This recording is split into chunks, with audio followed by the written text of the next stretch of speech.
Okay, at this time, we have the student government report, Mr. Ursway. Thank you, Mr. Barbieri. This past month, I was granted the opportunity of attending the South Florida School Safety and Security Summit, which was a great opportunity for me to learn a lot of new things about school security to bring back to my fellow student government delegation. I got the chance to sit on a discussion panel discussing the challenges facing securing existing facilities, and it brought a lot of things to light that I never saw before. So I got to learn a lot of new things, a lot of different processes about school safety, and I'm able to take that back to the County Council we can discuss further things about how we feel about school safety. Out of that, I also got the chance to meet today with Chief Kitsero about the resolution that the County Council presented in February or January, I don't remember. In my question about it, he was able to bring to light to me the complexity of school safety and everything that goes into it, and I honestly, everything he was telling me was so much. Like everything that goes into it, I honestly, I don't, and I know many students don't realize the complexity of school safety and how much goes into it.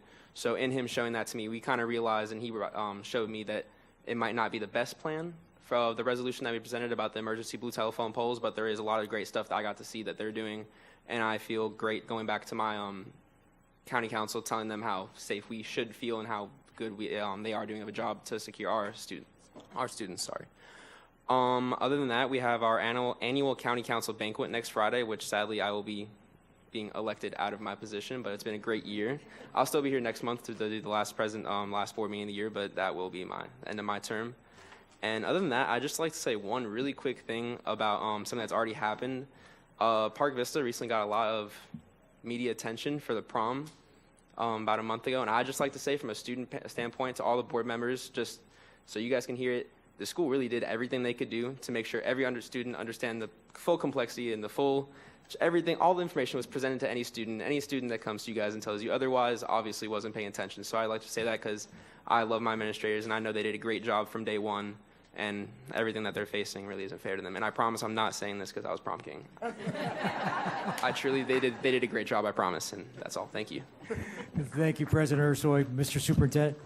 Yes, I just wanted to acknowledge Mr. Ursoy, and even though the resolution is something that our chief of police and his team could not necessarily agree with, I want to keep encouraging our students to bring us ideas, have the conversation, because it's going to take all of us. And I think the great news about this is that you got an opportunity to hear from our professionals around what we are doing, and you're going to take that information back. But again, always we would love to hear from our students to get their perspective on the things that are happening in school. So again, thank you for your efforts. Thank you. Well, at this point, we need committee reports. The academic advisory here to report this evening? No report. Audit committee? Mr. Doctor for the Construction Oversight Review Committee.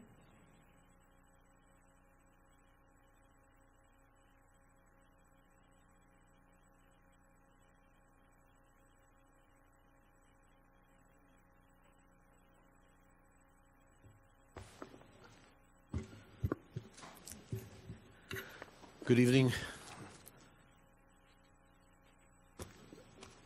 Chairman, Mr. Barbieri, board members, superintendent, staff. My name is Lou Doctor. I'm here representing a Construction Oversight and Review Committee. We had a meeting on April 11th, and this is the results of the meeting. Cork now has 13 members on the group, and 10 of them were present at the meeting. On your consent agenda, item 14, we reviewed several items. The first one was Facilities Construction FC1 Addison Meisner. It's entitled Chiller Plant Replacement. It was a breaking and wiring change in the amount of $77,000 that was discovered on site and felt necessary in order to assure the adequate installation and operation of the new air conditioning system for the school. We recommended it move forward by a vote of 9-0. We did have 10 people present. When you hear 9 votes, I mean, one person was late arriving, so we give you the actual count. Under facilities construction, we recommended FC2 and FC3, Bear Lakes Plumbing and Bear Lakes Interior modifications, go forward on consent. Under facilities construction, FC4 Verde Elementary School holding parking lot, It was a change order in the cost of $251,000 in round numbers. We recommended it go forward by a vote of 6-4. Whenever there's a negative vote on Cork, I'm required to give you the reasons why 4 people voted against it. The first one was spending $250,000 on a 2-year parking lot they felt was unnecessary. Second thing is being done for aesthetic purposes per the City of Boca Raton's representatives. The parking lot is being relocated after site work had already been completed. And the person urged a renegotiation with the city to try and consider leaving the lot the way it was. Third one was that coordinating any temporary work with permanent work for a new school to make better use of the funds being spent on the temporary campus. And the fourth one is building on the property that we do not own and just being leased. Obviously, on subjects like this, there's a lot of background material that gets discussed in the course of it moving forward. The City of Boca Raton has been outstanding in their cooperation with land use to service the school requirements. There's no land left there, and as you know, concurrency for education was removed as a requirement for new buildings. So it's very, very difficult for the school board. They don't have the money to land bank land, and when you want to add a new school to Boca, as we're doing with the recent approval of the elementary school, land is a major issue.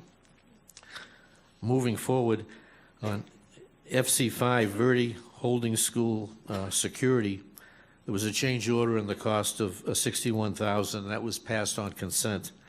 And the Verde School Holding School covered walkways, a change order of $155,000. That moved forward on a vote to 9-1. The reason for the negative vote was one of the Cork members felt it was too high for a temporary use.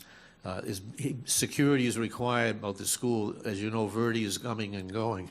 So this temporary fencing put in. If that fencing is removed, it doesn't get trashed. It goes into storage so we can use it at a requirement in another school later on.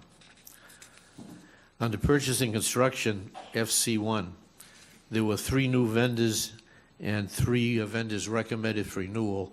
Cork recommended that one of the new vendors be removed from the list. We felt the legal backup that we received raised more questions that could be answered, and it should be reconsidered by the purchasing department.